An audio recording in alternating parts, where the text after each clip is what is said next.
আপনি নিশ্চয়ই মেষ রাশির জাতক বা জাতিকা, তাই এই ভিডিওটিতে ক্লিক করেছেন আর জানতে চাইছেন মার্চ মাস আপনাদের জন্য কি বড় সাতটি ঘটনা ঘটতে চলেছে সে সম্পর্কে আমি আপনাদেরকে অবগত করতে চলেছি।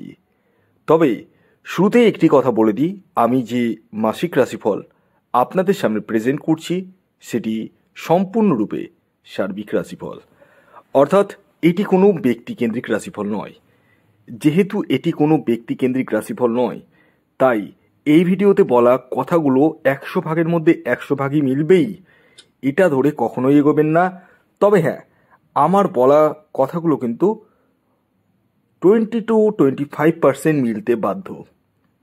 আসুন জেনে নেওয়া যাক মেষ রাশির জাতক ও জাতিকার মার্চ মাস অর্থাৎ মার্চ 2024 কোন 7টি বড় ঘটনা ঘটতে চলেছে। তার আগে আসুন চোখ রেখে যাওয়া যাক এই মাসের গ্রহের অবস্থানের উপর। মার্চ মাস যখন শুরু হবে তখন নবগ্রহের স্থিতি এমনটাই থাকতে চলেছে যেমন আমি এখন বলছি। আপনাদের ফার্স্ট হাউসে থাকতে চলেছে দেবগুরু বৃহস্পতি, 12 হাউসে থাকতে চলেছে রাহু, 6 হাউসে থাকতে চলেছে কেতু, আপনার 11th হাউসে বিরাজমান থাকতে চলেছে শনি, রবি এবং বুধ গ্রহ, আপনার 10th হাউসে থাকতে চলেছে মঙ্গল এবং শুক্র একত্রে। এই ছিল আপনাদের নবগ্রহের স্থিতি এই মাসে অর্থাৎ মার্চ মাসে। দেখুন আপনাদের রাশির স্বামীকে, রাশির স্বামী হচ্ছে মঙ্গল। মঙ্গল এবং শুক্র একত্রে থাকলে কি হবে, আপনাদের এই মাসে কিন্তু একটু মনের ভিতরে উৎফুল্লতা ভাব, এক্সট্রা এনার্জি তৈরি হয়ে যাবে এবং আপনাদের শারীরিক চাহিদা কিন্তু বৃদ্ধি পাবে। 7টি বড় ঘটনা বলার আগে আমি আপনাদেরকে বলে দিই, যারা আমার সাথে পরামর্শ করবো ভাবছেন এবং নিজের ব্যক্তিগত বার্থ চার্ট বা জন্মছক বিচার করবো বলে ভাবছেন, তারা এই হোয়াটসঅ্যাপ বুকিং নাম্বারে যোগাযোগ করতে পারেন। কল না করে ডাইরেক্ট হোয়াটসঅ্যাপে মেসেজ করুন, কুইকলি রেসপন্স পেয়ে যাবেন। আসুন এবার আমি আপনাদেরকে জানিয়ে দিই মার্চ মাস মেষ রাশির জাতক ও জাতিকার কোন 7টি বড় ঘটনা ঘটতে চলেছে। প্রথম কথা বলি, এই মাসে আপনাদের শারীরিক দিকটা অনেকটাই ডেভেলপমেন্ট করতে চলেছে, তবে এই মাসে এক্সট্রা এনার্জি আপনাদের মধ্যে তৈরি হবে, যে কারণে আপনাদের শারীরিক চাহিদা কিন্তু বৃদ্ধি পাবে এবং কোনো কোনো ক্ষেত্রে আপনারা অযাচিতভাবে কোনো সম্পর্কে জড়িয়ে পড়তে পারেন, যেখান থেকে কিন্তু সমস্যার সৃষ্টি হতে পারে। Be careful. দ্বিতীয় কথা বলি, এই মাসে আপনাদের আটকে থাকা অর্থ, দীর্ঘদিনের কোনো আটকে থাকা অর্থ ফেরত পেতে পারেন। যে অর্থটি আপনি এতদিন ধরে পাচ্ছিলেন না, সেই অর্থ কিন্তু আপনারা এই মাসে ফেরত পেতে চলেছেন। 3 নম্বর যে ঘটনাটি আপনাদের সাথে এই মার্চ মাসে ঘটতে চলেছে সেটি হলো বিবাহের সেক্টর। যারা দীর্ঘদিন ধরে বিবাহের জন্য প্রচেষ্টা করছেন, তাদের বিবাহের শুভ যোগাযোগ মার্চের 14 তারিখ থেকে শুরু হতে চলেছে। তবে একটি কথা বলি, যাদের ব্যক্তিগত জন্মছকে বড় ধরনের কোনো দোষ নেই, তারা কিন্তু বিয়ের পিঁড়িতে নিশ্চিত রূপে বসবেন।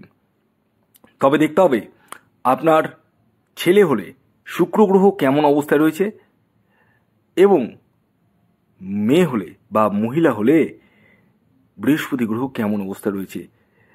এই জায়গাগুলো দেখার প্রয়োজন রয়েছে এবং বিবাহের পূর্বে অবশ্যই জটক বিচার করিয়ে নিন কোনো দক্ষ জ্যোতিষীকে দিয়ে। আমি বলি সবসময় 2-3 জনকে দেখিয়ে নিন, শুধু আমাকে দেখালেই হবে না, আমার সাথে আরও 2-3 জনকে দেখিয়ে নিন এবং ট্যালি করে নিন যে আমি যে কথাগুলো বলছি সেই কথাগুলো কতটা সত্য। এর পরবর্তী 4 নম্বর যে বড় ঘটনা আপনাদের সাথে ঘটতে চলেছে বা অপেক্ষা করছে, এই মাসে প্রতারণা হওয়ার সম্ভাবনা রয়েছে। হ্যাঁ, এবং এই মাসে আপনার অর্থ চিট হতে পারে, অর্থ কাউকে ধার দিলে সেই অর্থ ফেরত নাও পেতে পারেন। Be careful. তাই এই মাসে আপনারা টাকা পয়সা লেনদেনের ক্ষেত্রে একটু সাবধানতা অবলম্বন করবেন।